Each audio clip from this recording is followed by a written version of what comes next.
Ó, se quiserem ocupar, aí eu tomei banho, passei perfume, estou cheirosinho. Abra sua Bíblia comigo, por favor, em Apocalipse, capítulo 2.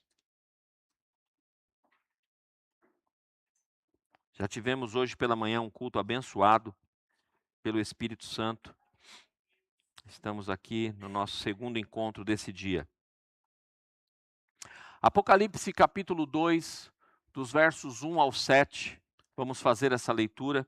Diz assim: Ao anjo da igreja em Éfeso escreva: Estas coisas diz aquele que conserva na mão direita as 7 estrelas e que anda no meio dos 7 candelabros de ouro. Conheço as tuas obras que você realiza, tanto o seu esforço como a sua perseverança. Sei que você não pode suportar os maus e que pôs à prova os que se declaram apóstolos e não são, e descobriu que são mentirosos. Vocês têm perseverança e suportou provas por causa do meu nome sem esmorecer. Tenho, porém, contra você o seguinte: você abandonou o primeiro amor. Lembre-se, pois, de onde você caiu. Arrependa-se e volte à prática das primeiras obras. Se você não se arrepender, virei até você e tirarei o seu candelabro do lugar dele. Mas você tem a seu favor o fato de que odeia as obras dos nicolaítas, as quais eu também odeio. Quem tem ouvidos, ouça o que o Espírito diz às igrejas.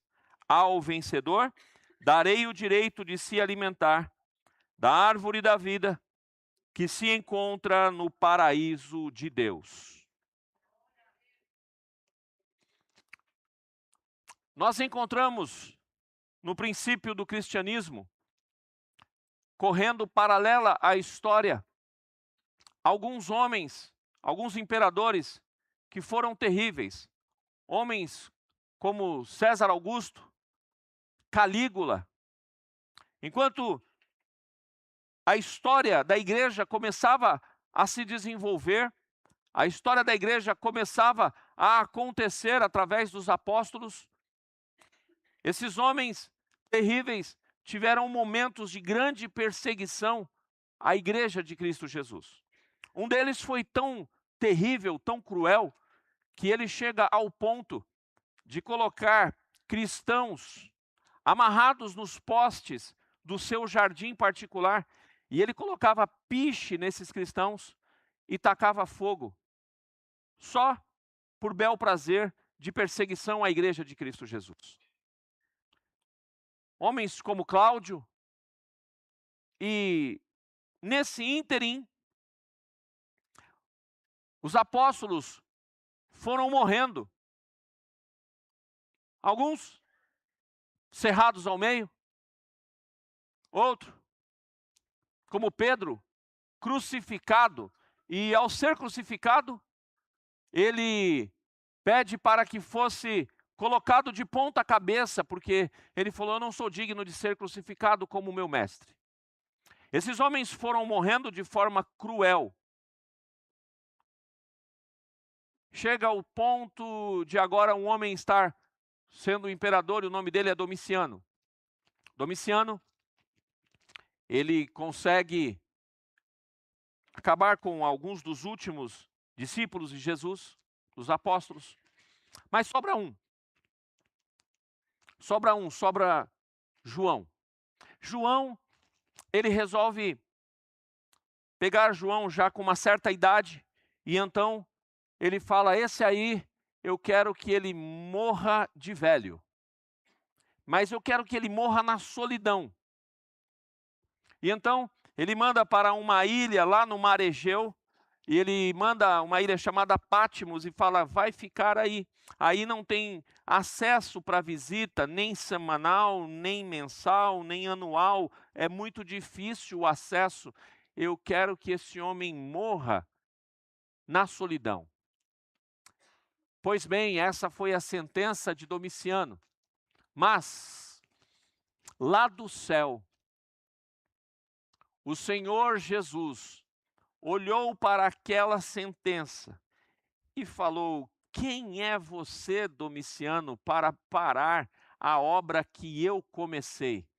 E então o Senhor Jesus, em meio à solidão de João, ele, no capítulo 1 de Apocalipse, o Senhor Jesus vai visitar João e ele então resolve arrebatar João e trazer uma iguaria nas Escrituras, que é a carta às 7 igrejas, a carta de Apocalipse, que fala das últimas coisas. Os maiores detalhes sobre as últimas coisas estão justamente no livro de Apocalipse.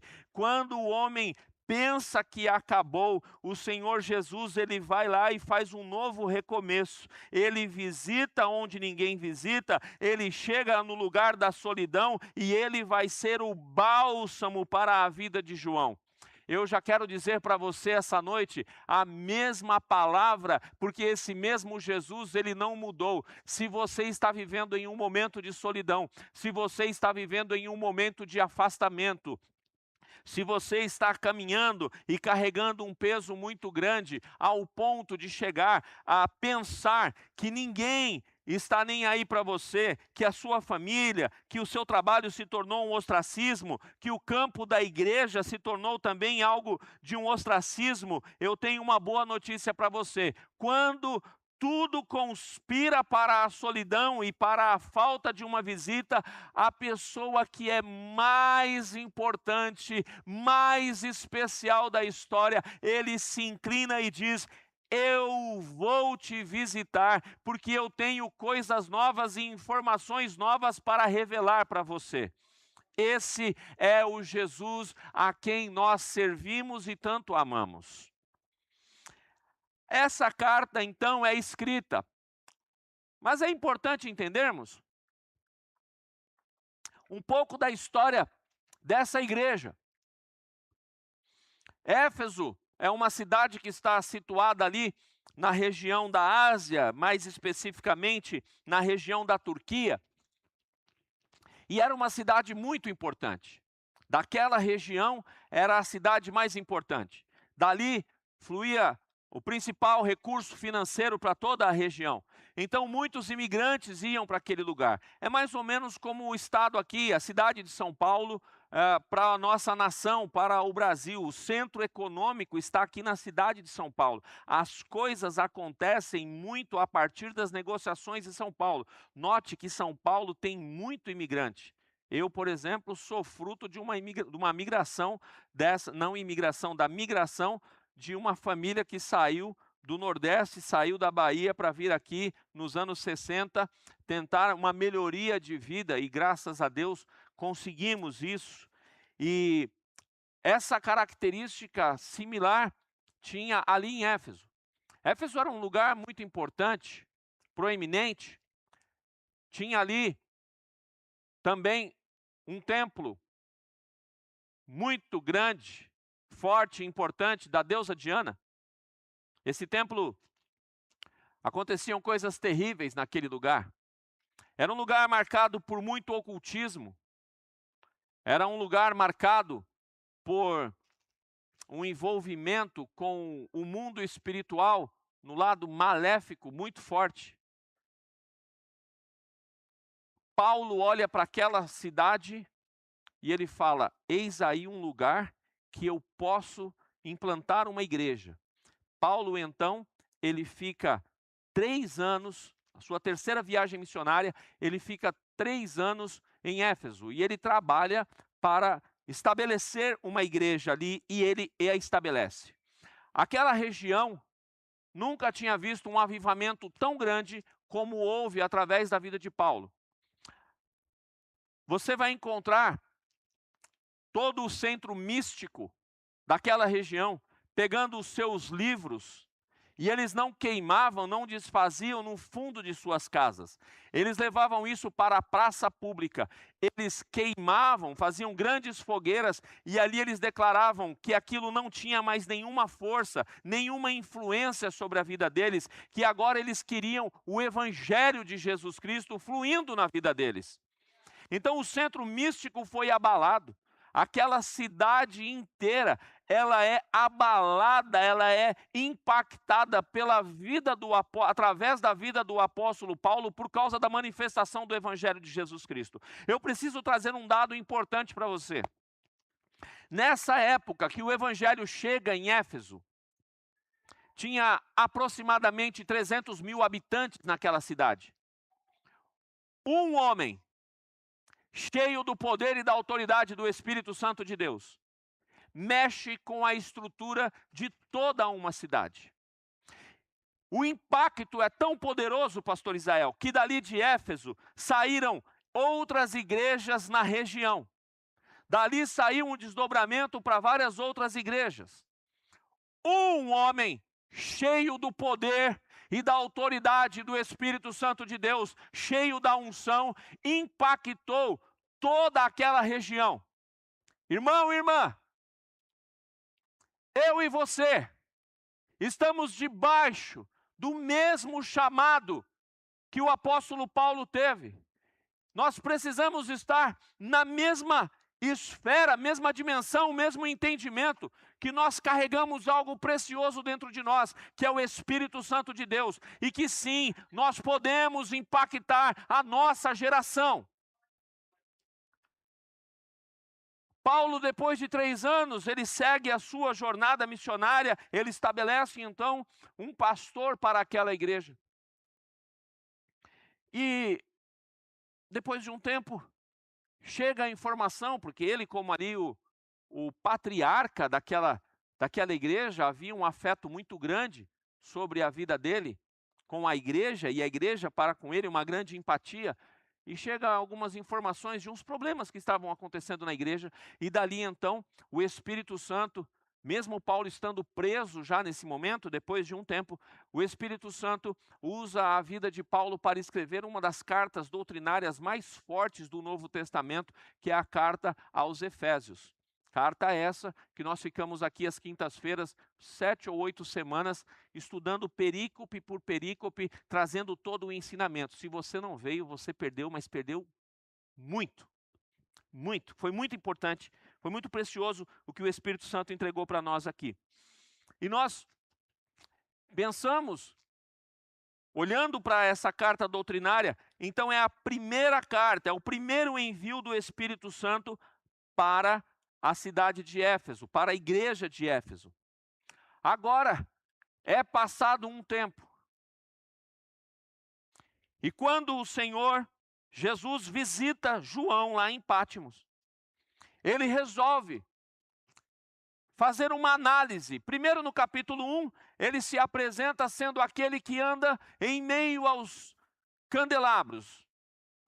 Ele fala que é ele que está passeando, e ali diz muito sobre ele estar no controle da igreja. Existem alguns momentos que a igreja pensa que tudo acabou, que a perseguição chegou e nada vai acontecer. Lá na China eles acharam que iam acabar com a igreja. Aliás, eles acham que acabaram com a igreja. A igreja continua firme e forte, se encontrando nos lares. A igreja está firme e forte pregando o evangelho.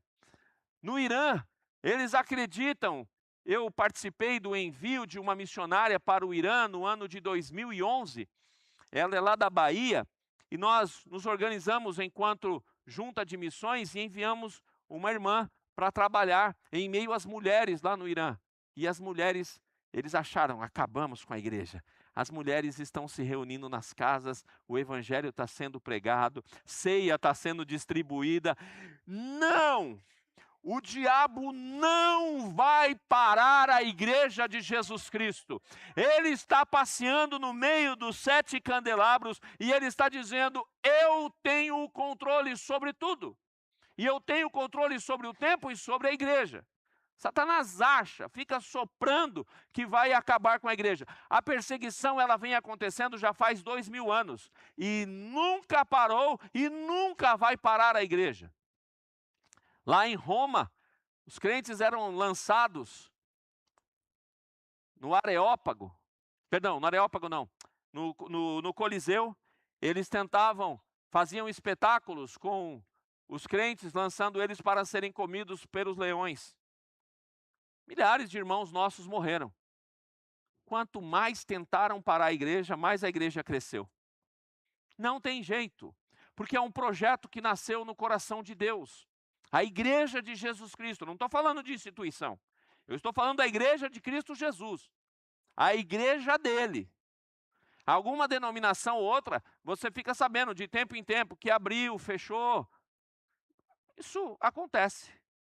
Mas a igreja de Cristo Jesus, por exemplo, essa igreja aqui, essa denominação, o fundador dela, nos anos 60, foi mais de uma dezena de vezes preso.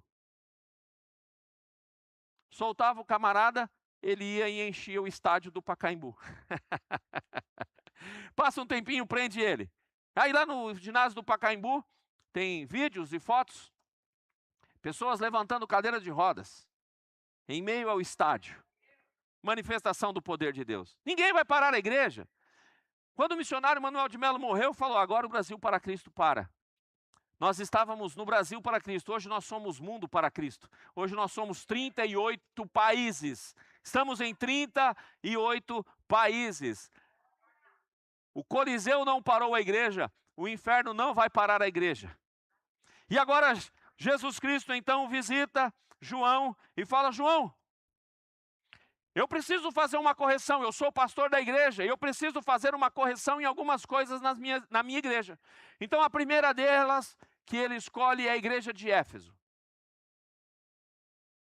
Porque foi a primeira da região, a primeira da Ásia. Então, por ordem cronológica, ele já começa na célula máter ali e fala, eu preciso fazer alguma correção. E eu quero pensar um pouco com vocês essa noite sobre isso. Sobre algumas características que Jesus, enquanto passeou pela igreja, ele observou. E ele traz, como o pastor da igreja, ele traz uma palavra pastoral e de orientação para Éfeso. E essa palavra, ela serve para a igreja de Atibaia, hoje, dia 23 de agosto, e ela serve para a igreja brasileira, hoje, dia 23 de agosto. Nos versos 2 e 3, Jesus começa reconhecendo as qualidades de Éfeso. Primeiro ele diz, conheço as tuas obras. E conhece mesmo. Porque o Salmo 139 vai dizer que antes que a palavra chegue à nossa boca, o Senhor conhece, porque Ele sonda o coração. Antes que nós fôssemos seres formados, Ele já nos conhecia no ventre da nossa mãe. Então Ele conhece. Se tem alguém que conhece o seu coração, o meu coração, e conhece a igreja, é Jesus. Ele conhece. Então Ele vai dizer, olha, eu conheço as tuas obras. Eu conheço o teu trabalho. Ele fala sobre reconhecimento da perseverança. Pastorear Éfeso não era fácil. Havia grande perseguição. O Paulo, quando foi pastor de Éfeso, quando ele estava cuidando da igreja, ele passou por perseguições severas. Severas perseguições contra o nosso irmão Paulo. Não era fácil, mas eles estavam ali, perseverantes. Vai dizer que eu estou olhando para vocês e eu vejo que vocês não suportam homens maus. Vocês não compactuam com a maldade. Vocês estão cheios de qualidades. Ele vai dizer que esses homens ali da igreja de Éfeso, eles detectaram alguns apóstolos de meia tigela, que não eram apóstolos coisa nenhuma, eram mentirosos, e se infiltravam dentro da igreja, e eles detectaram que eram homens mentirosos e aboliram eles. Falaram: nós não queremos vocês aqui, vocês não são apóstolos. Vocês não estão alinhados à verdade da palavra. E vocês rejeitaram. Qualidade.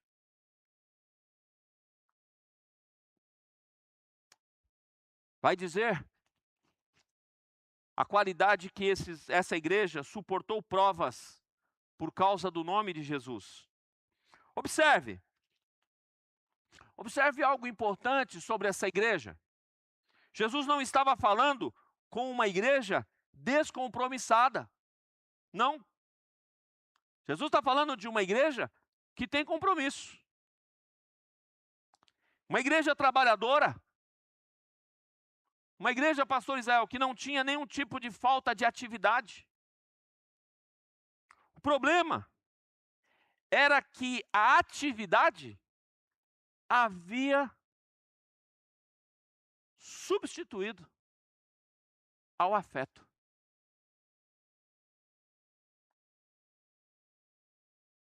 Qual foi o ato da perda do primeiro amor? Jesus vai falar: abandonaste, no versículo 4, abandonaste o teu primeiro amor. Esse abandonar indica deixar, afastar. Meu Deus! Então eu estou observando aqui que, biblicamente, perder o primeiro amor não significa simplesmente deixar de sentir uma emoção intensa que existia no começo da conversão. O texto ele vai apontar aqui, irmãos, para algo mais profundo. É deixar de amar a Cristo com a prioridade, a devoção, a centralidade que Ele já teve um dia em nossas vidas. Então nós olhamos para a igreja de Éfeso após essa declaração de Jesus e vemos que é possível trabalhar na igreja sem desfrutar da presença de Cristo. Meu Deus! É possível defender a verdade sem amar mais profundamente o Deus da verdade. É possível combater o pecado dos outros enquanto a comunhão pessoal com Jesus se esfria. Olha, eles citam aqui, o Senhor Jesus ele mostra, olha, homens maus, vocês estão combatendo, vocês não toleram homens maus. Vocês estão olhando para isso com ar de repulsa. Isso é bom. Vocês estão julgando bem essa condição. Vocês não estão tolerando os apóstolos mentirosos que estão chegando até vocês. Ele vai falar dos nicolaítas. Mais à frente ele vai falar dos nicolaítas. Quem eram os nicolaítas? Era um pessoal que fazia oferendas de carnes. E eles pegavam essas carnes como oferendas e chegavam no meio da igreja, no meio das pessoas, e queriam convencer as pessoas a comer aquela carne oferecida a outros deuses, para que houvesse uma devoção dupla, paralela, além da de Jesus Cristo. Eles não toleravam isso. Não queremos essas oferendas. A única coisa que nós queremos participar é da ceia do Senhor, porque foi Jesus quem estabeleceu. Então vejam, Jesus está mostrando, é possível vocês detectarem essas coisas dos terceiros, manterem-se ilesos a isso, mas é possível estar longe de mim. Sexta e ontem, eu estava ministrando o Seminário dos Dons, a nossa igreja aqui em Itatiba, e quando eu falo sobre a fé, ali em 1 Coríntios 12, sobretudo quando o Senhor Jesus, o apóstolo Paulo ensina sobre o dom da fé, e eu falo sobre a fé crescente, é interessante. Eu me lembrei isso ministrando hoje de manhã, nem está no esboço, eu quero aproveitar essa chamada que o Espírito Santo me trouxe aqui na parte da manhã. Nós temos 2 encontros curiosos de Jesus. O primeiro é aquele famoso encontro Aquela situação onde ele está com os seus discípulos, numa situação de mar revolto. E eu preciso falar para vocês, chamar a atenção sobre quem eram os discípulos. Os discípulos de Jesus, aqui é só figura de linguagem, porque eu acho que Jesus, não sei se Jesus tomava café, tá? Mas eles tomavam café com Jesus. Os discípulos almoçavam com Jesus. Hoje você tem aí um devocional chamado Café com Deus Pai. Mas você consegue ver Jesus, tocar em Jesus?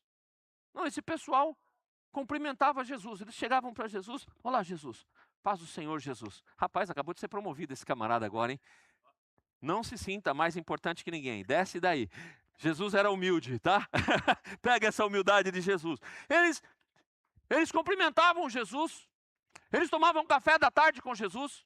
Eles jantavam com Jesus. Eles estavam comungando com Jesus. Eles estavam vendo os milagres de Jesus. Eles viam leprosos serem curados. Eles viram gente ser ressuscitada. Eles viram cego enxergar. É esse nível desses homens. Esses eram os discípulos de Jesus. E de repente, Jesus traz uma expressão para eles. Ele fala assim: homens de pequena fé. Que coisa! Eu tenho outro encontro de Jesus, que é Jesus com o centurião. Esse camarada não tomava café com Jesus? Não almoçava com Jesus?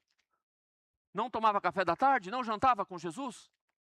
Não tinha intimidade com Jesus como tinham os discípulos.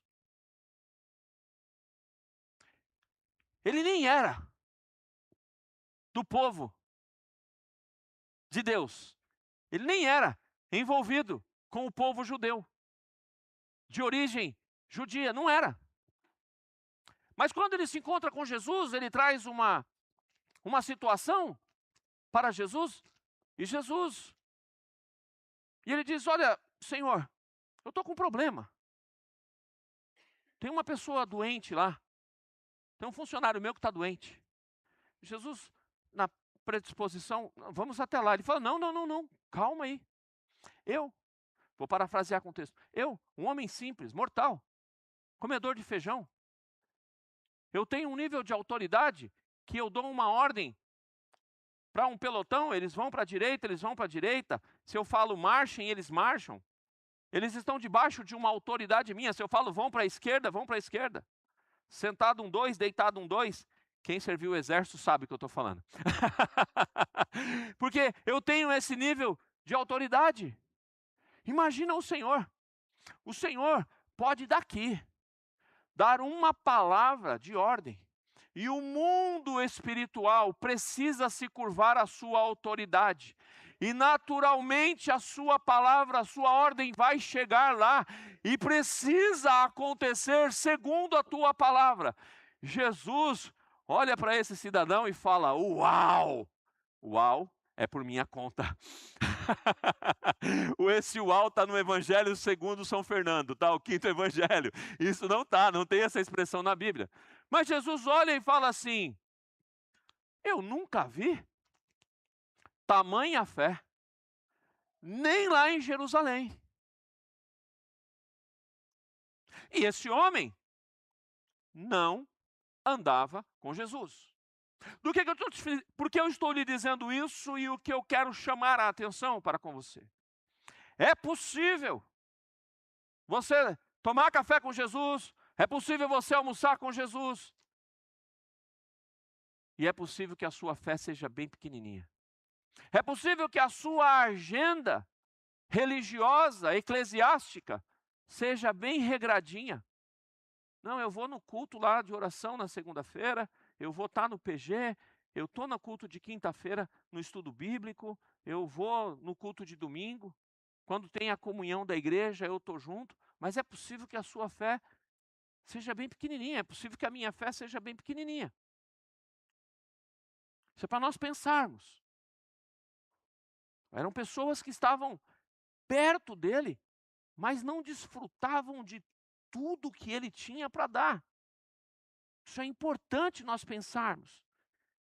Éfeso, ela já estava numa condição de manter o ministério, enquanto o coração já não tinha mais intimidade.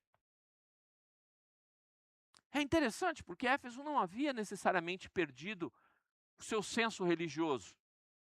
Éfeso havia perdido o relacionamento com o centro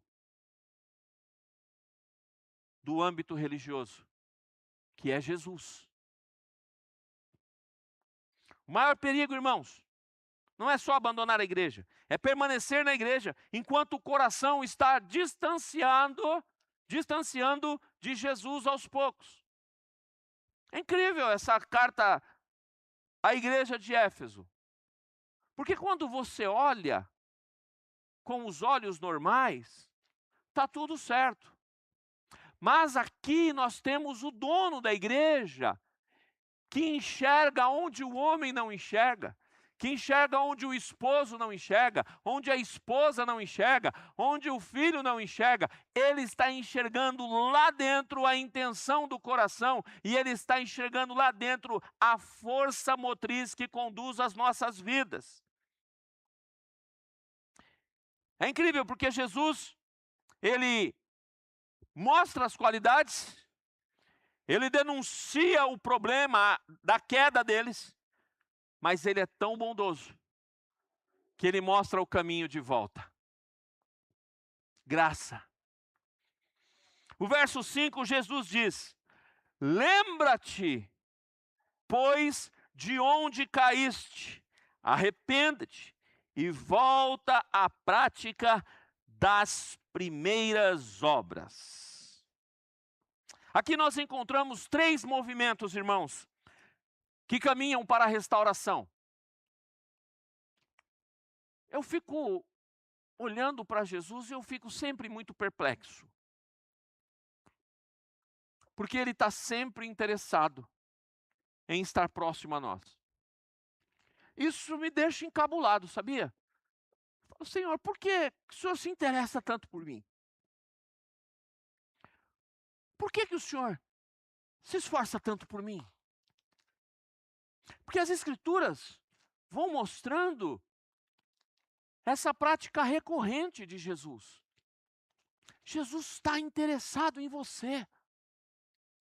Jesus, Ele quer estar perto de você.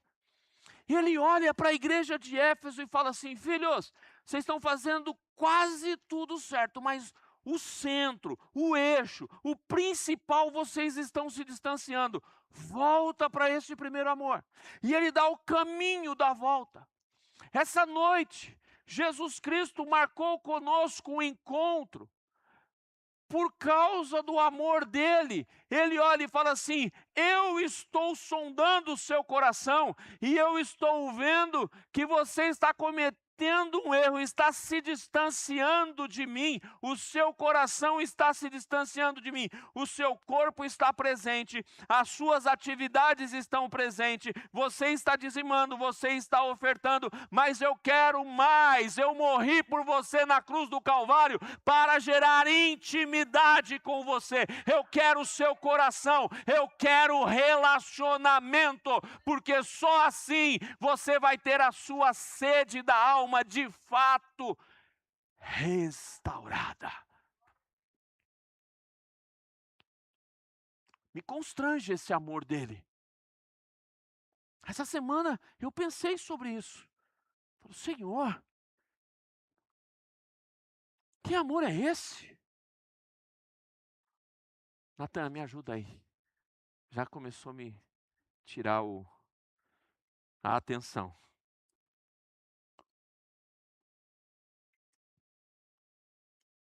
Primeiro movimento.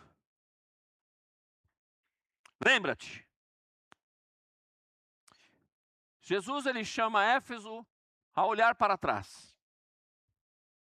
E olhar para trás aqui, não no tom de nostalgia, mas para um reconhecimento. Em algum momento, a ideia aqui é pensar, em algum momento lá atrás, a minha motivação ela era diferente da motivação de hoje. A ideia é lembrar, lembra-te de quando a oração era prazerosa? Você procurava um espaço na agenda para ter um tempo com Jesus, para ter um tempo com o Espírito Santo, isso era prazeroso. E a passar do tempo, isso foi se esfriando.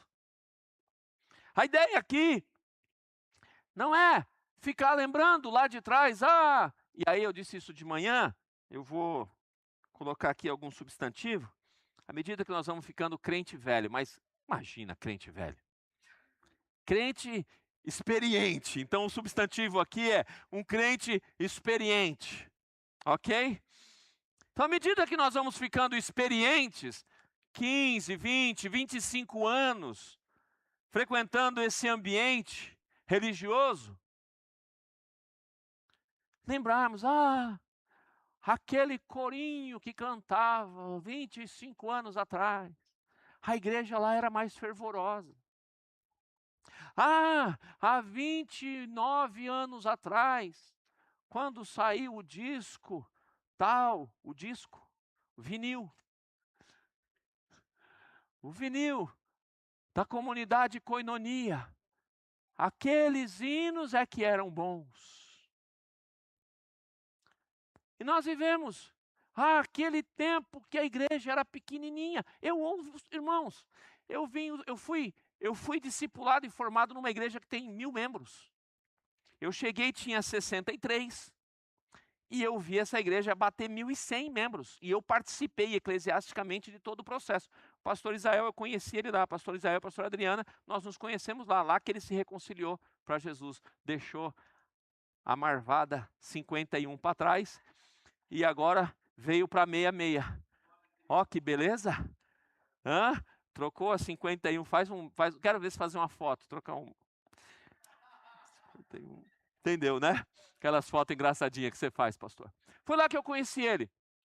Irmãos, eu estou ouvindo aí há pelo menos 25, 30 anos. A igreja era boa quando ela era pequenininha, porque aí todo mundo conhecia todo mundo e a gente esquece. Eu vou sair desse igrejão, eu vou para uma igrejinha pequenininha. Para isso que nós fazemos um pequeno grupo, para gerar unidade, para gerar comunhão. É simples. E aqui vai continuar crescendo. Quando eu cheguei, aqui eram em média 50 pessoas por culto. A irmã Celina faz relatório de todos os cultos. A nossa média de cultos ali no prédio, na Avenida São Paulo, era em média 50 a 55 pessoas. Batia 60, 58, 60. Eu tenho todos esses relatórios lá, quando era ceia. Hoje a nossa igreja tem 2 cultos, juntando a quantidade da nossa membresia, é em média 180 pessoas. Daqui a pouco o Espírito Santo vai ter um novo sopro de crescimento, vai continuar crescendo, daqui a pouco somos 500, daqui a pouco somos 1000. E não dá para ficar pensando, a igreja cresceu. Bem-vindo, vai crescer. A ideia é continuar discipulando, ganhando almas, falando do amor de Jesus, abençoando famílias, colocando famílias no treinamento da UDF, discipulado 1 a 1, e assim continuar, crescendo, fazendo o que tem que ser feito, porque o evangelho é para crescer. Então, não tem como. Nós temos que lembrar, não da nostalgia do que era. Nós temos que nos lembrar, rapaz, ficou quente aqui. Me salva aqui, põe 10 graus, tem como pôr 10 graus aqui? De repente, rapaz, ficou quente o negócio aqui, e esse calor, eu acredito, não é fogo do Espírito não, é que ficou quente mesmo. Salva eu aí, por favor, senão eu não consigo pregar. E eu ia vir de paletó hoje, ainda bem que eu não vim de paletó, já ia estar desesperado aqui, irmãos. Lembre-se de quando falar de Jesus não era apenas uma responsabilidade ministerial, mas era uma alegria. Irmãos, tem gente que fala assim, quando eu fizer um seminário teológico, aí eu vou falar de Jesus, vou pregar Jesus. Oi? Espera aí que eu vou formar vocês em teologia agora. É só chegar para a pessoa e falar assim, Jesus te ama. Me ajuda, fala para o seu irmão aí, Jesus te ama. Pronto. No final, viu? Todos formados em teologia. No final, vocês pedem o diploma lá para a dona Salma, de formados em teologia no IBBC. Falar de Jesus é isso. Jesus te ama, Jesus é bom. Precisa fazer teologia, curso de teologia para falar do amor de Jesus. E nós, quando conhecemos Jesus, fluíamos, falávamos do amor de Jesus para as pessoas. De repente, se tornou uma obrigação, aonde precisa ter uma agenda da saída para a administração de evangelização.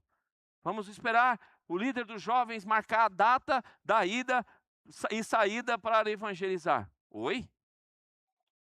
O tempo todo, onde eu estou? Falar de Jesus? Transbordar Jesus? Lembra-se de quando obedecer a Cristo não parecia um peso. Lembra-te de onde caíste. Aí Jesus, ele dá uma nova instrução. Arrepende-te. Jesus, ele não diz, tente sentir novamente. Não. Jesus é cirúrgico. Arrependa-te. Eu nunca disse que o fazer é mais importante do que me ter. Irmãos, a turma que está envolvida em ministério aqui, eclesiástico, presbitério, diaconia, pessoal do ministério de música, pelo amor de Deus, não venham fazer nada se não for por amor a Jesus. Se eu não reconhecer que eu ia para o inferno, vou para o céu, tudo que eu fizer para Ele vai ser muito pouco, mediante o tanto que Ele fez por mim. Oh, irmãos, eu peço sempre isso para Jesus, eu estou falando aqui perante a igreja dele, eu estou com a Bíblia aberta, eu estou no altar dele. Irmãos, eu peço para ele, Jesus, não me deixe entrar no piloto automático. Jesus, não me permita fazer as coisas só porque eu tenho hoje um ofício ministerial. Não, mantenha a chama acesa no meu coração pelo amor a ti, Jesus. Não me deixe perder. Irmãos, ontem eu ministrei 5 horas, de pé, lá em Itatiba. Saí de lá exausto. Ainda tive que dirigir 45 minutos para chegar em Atibaia. O cansaço era tanto que eu deitei e não conseguia dormir. O corpo está adrenado. Eu orei por alguns irmãos no final do seminário.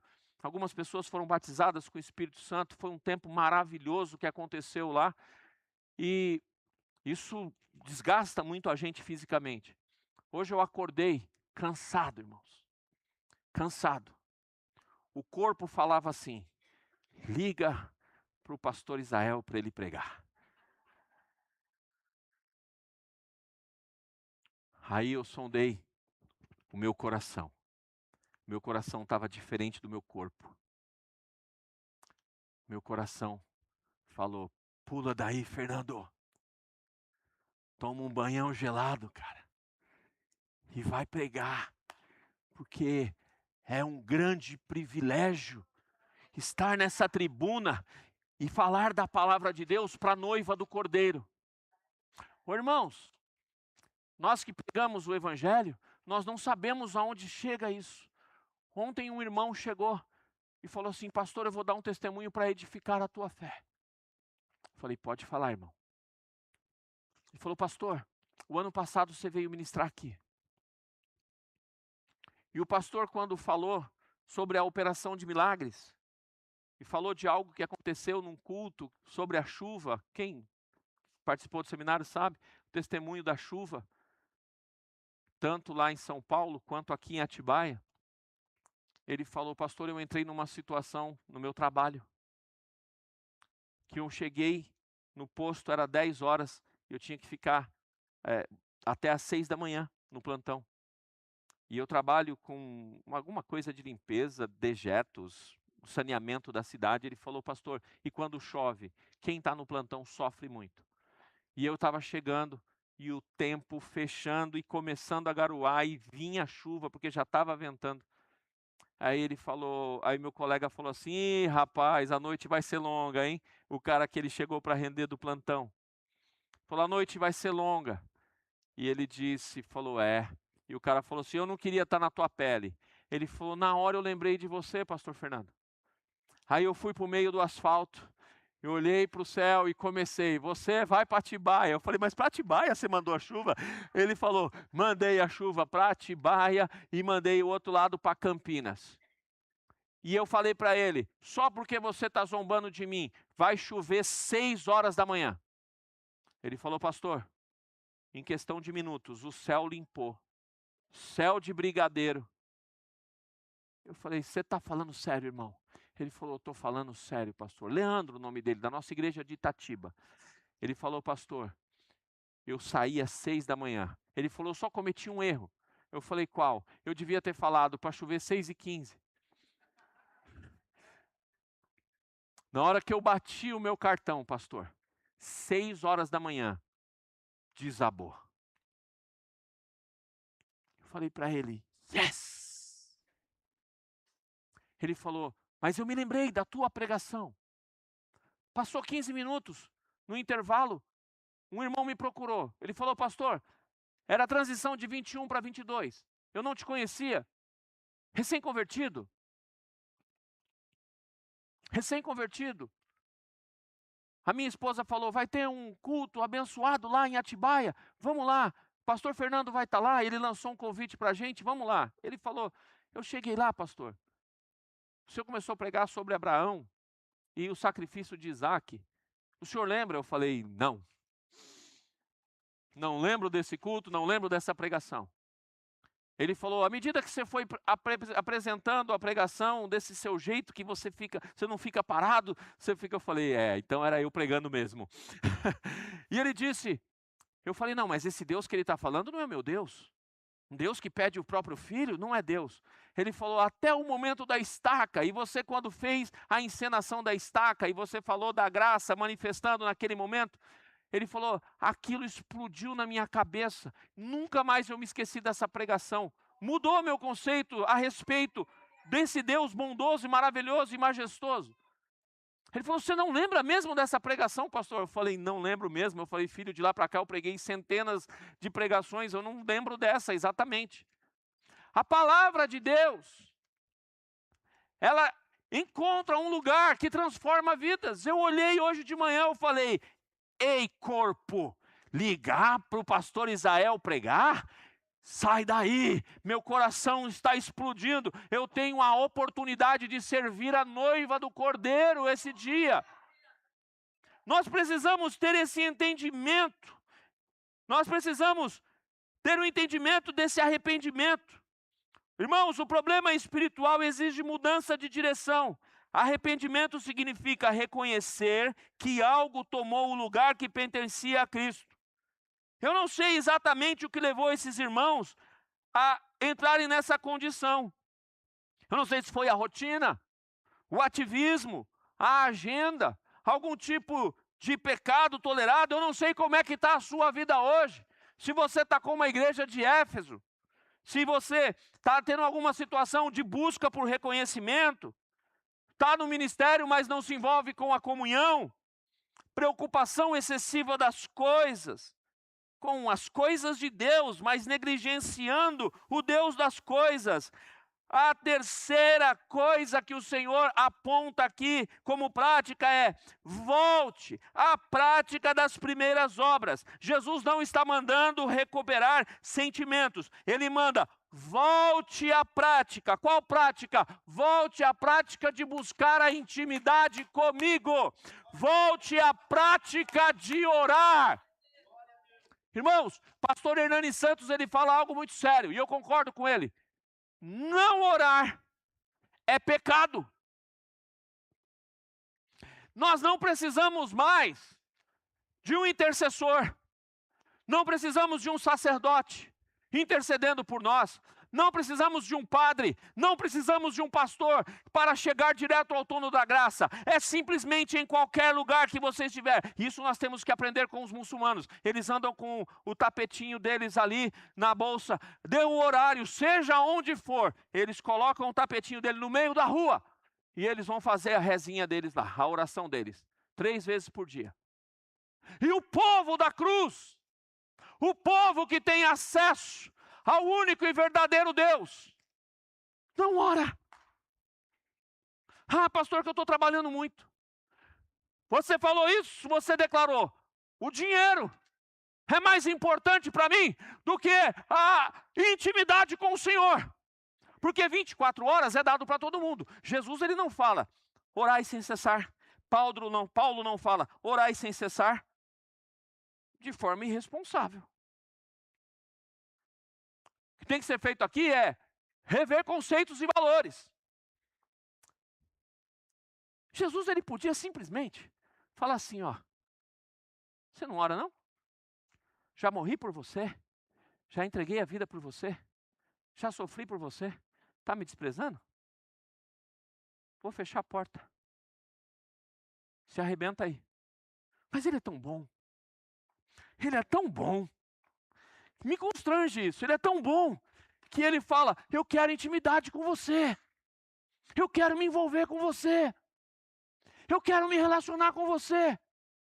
Ele está chamando a nossa atenção para o dia de hoje e fala assim, hey, se você estiver envolvido com tantas coisas, mas não tiver o principal, eu no centro, de nada vale. Irmão, irmã, deixa eu dizer uma coisa para você, que talvez você não saiba. O sistema vende para nós que caixão tem gaveta. Caixão não tem gaveta. Aquela casa maravilhosa que você vai comprar, pode comprar, mas não troque o eterno pelo passageiro. Não troque. Jesus é tão bom que ele nos chama a atenção. Volta. Volta. Volta a me ouvir. Volte a me obedecer. Volte a me servir por amor. Volte a cultivar comunhão comigo. Quando o coração esfria, Jesus não manda você fabricar emoções. Ele manda eu e você voltar para perto dele. Irmão, irmã, está frio? Está fria? Vinde a mim, vós que estáis cansados e oprimidos. Eu vos aliviarei. Eu aquecerei o seu coração. Que Jesus bom. Os versos 1, 4 e 5, nós observamos que nós não precisamos imaginar que o primeiro amor é um culto com arrepios. Não é sobre isso. Muito pelo contrário. A ideia é ser um culto racional.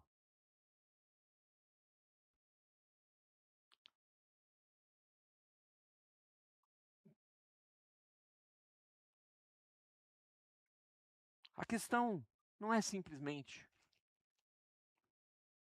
eu sinto hoje o que eu sentia quando eu me converti. A questão é, Cristo ainda ocupa em mim o lugar que somente Ele deve ocupar?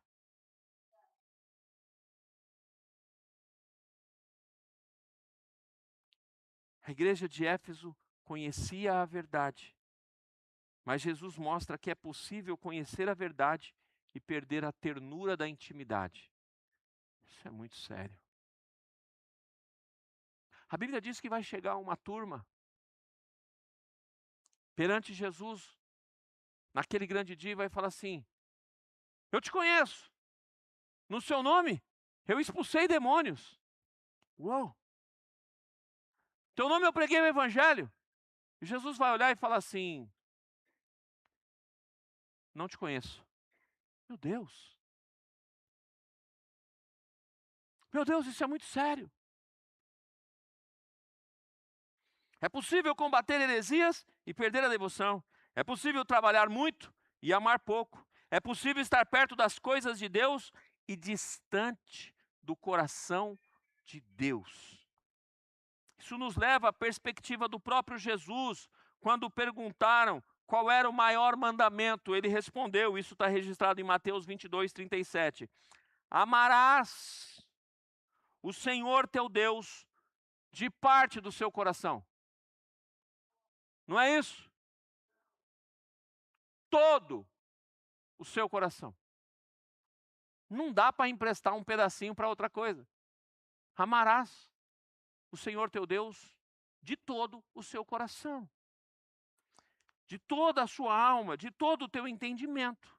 Olha só, coração, alma, entendimento, intelecto. Em que você pensa mais? Durante o seu dia, você pensa mais em quê?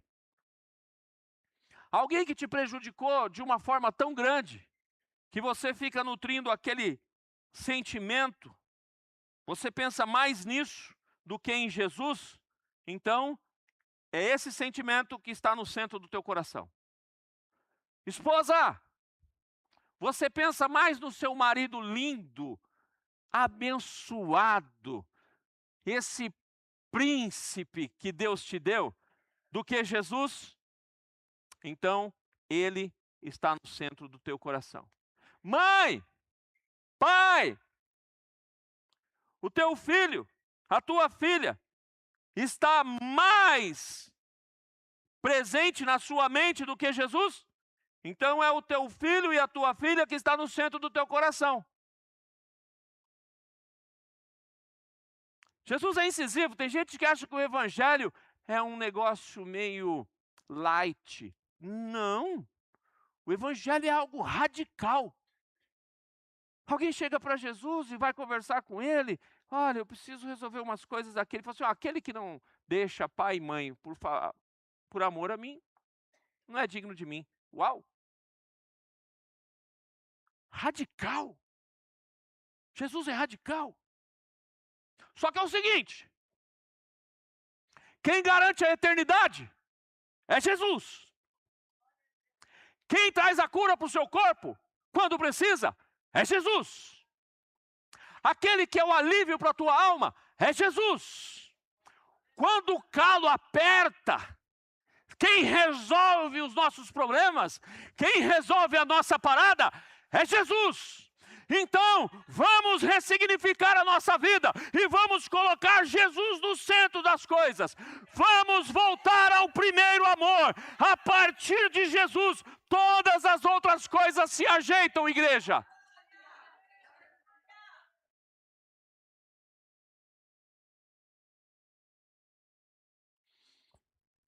Do 5 ao 7, ao vencedor, dar-lhe-ei que se alimente da árvore da vida que se encontra no paraíso. Como ele é bom. Ele não vem, presbítero Marcos, com essa palavra para apontar o dedo e condenar. Ele vem para mostrar, olha, tem um problema aqui. Corrija essa rota.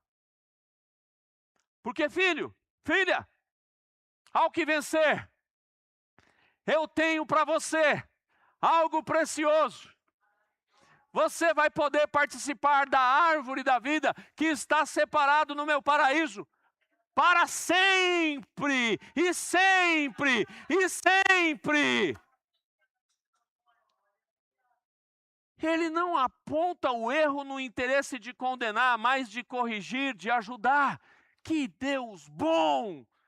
Que Deus bom que nós temos! Aleluia! Essa árvore da vida nos leva de volta ao propósito da presença de Deus. Jesus, Ele é bom. Ele está chamando a atenção de Éfeso porque Ele quer que haja restauração. Caminho de volta ao primeiro amor, irmãos, não passa por fazer mais coisas para Jesus, mas por voltar a estar com Jesus. O que você vai fazer com isso essa semana, hein? E a partir dessa semana na sua vida? Quantos encontros você vai ter por dia com o dono do mundo? Meu Deus, é o dono do mundo. É o dono do mundo. Talvez alguém diga, pastor, Jesus, mas eu continuo vindo aos cultos. Pois é, Éfeso também continuava. Jesus, mas eu continuo trabalhando. Éfeso também continuava. Jesus, mas eu conheço a Bíblia. Éfeso também conhecia. Ô Jesus, eu não tolero doutrinas falsas. Bem-vindo. Éfeso também não tolerava. A pergunta de Jesus aqui é mais profunda. Não tem a ver com religião. Não tem a ver com denominação. A pergunta é, como está o seu amor por mim?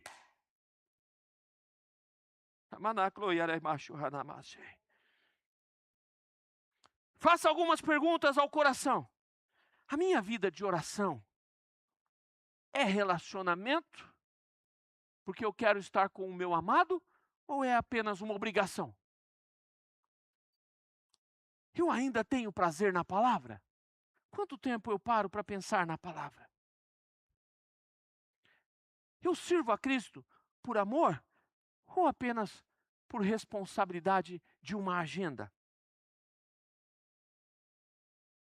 Eu estou mais preocupado em parecer espiritual? Ou eu realmente estou preocupado em estar perto de Jesus? Existe algum pecado, mágoa ou prioridade que esteja ocupando o lugar de Cristo? É um espelho.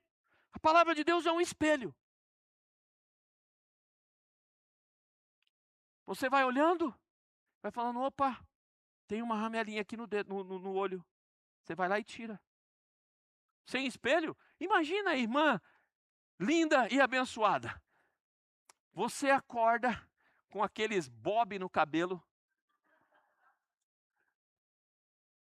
Aí você não vai para o espelho e tira o bob.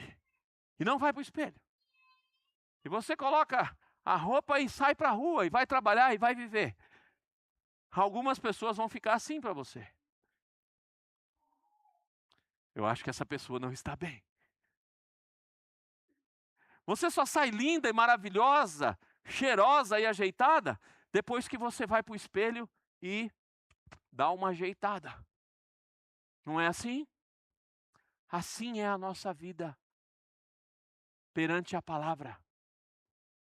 Ela é um espelho para nós. Ela vai apontando onde está sujo, onde está errado e precisa ser ajeitado. Que coisa boa! Que coisa boa! Vai apontando os nossos comportamentos. De repente ela vem, dá um tônico e nos coloca para cima. De repente ela vem, dá uma acertada em algumas arestas, dói um pouco. Semana passada e essa, o Espírito Santo está cuidando de nós de forma pastoral. Aquela apertada no cinto, dá uma ajeitada. Ele é o dono da igreja. Ele faz o que ele quer do jeito que ele quer. Eu não conheço o coração de ninguém. Nem da minha esposa eu conheço o coração. Olha só. Nem o coração da minha esposa eu tenho capacidade de sondar. Eu não conheço o coração de ninguém aqui, mas o Espírito Santo conhece. Ah, ele conhece. E ele te ama tanto. Ele ama tanto essa igreja, que ele está cuidando dela. Porque ele quer intimidade com ele. A pergunta é, quando eu comecei a me afastar? Sabe, é lindo porque Jesus ele não termina essa carta para Éfeso dizendo, vocês fracassaram, acabou. Não. Ele diz, lembra-te, arrepende-te e volta. Essa é a graça do chamado. Jesus ele confronta porque ama. Que coisa boa. Ele não revela o coração frio para condenar o seu povo, mas para chamá-lo de volta para o seu aconchego de intimidade. Talvez você esteja ainda trabalhando, cantando, pregando, servindo, mas no secreto você sabe, lá no fundo, você sabe que algo mudou. Hoje Jesus está falando para você: lembra-se, filha, lembra-se, filho, de onde você caiu. Volta, arrependa-te daí e volte. Volte para o lugar que eu tenho com você. Recupera a comunhão. Volte à presença. Volte à oração. Volte à simplicidade do Evangelho. Volte o ardor. Lembra-te, pois, de onde caíste, arrependa-te e volta à prática das primeiras obras. Por favor, não permita que o trabalho, que a agenda, que o costume da prática torne-se um substituto do centro, que é Jesus. Corrija a rota. Ministério de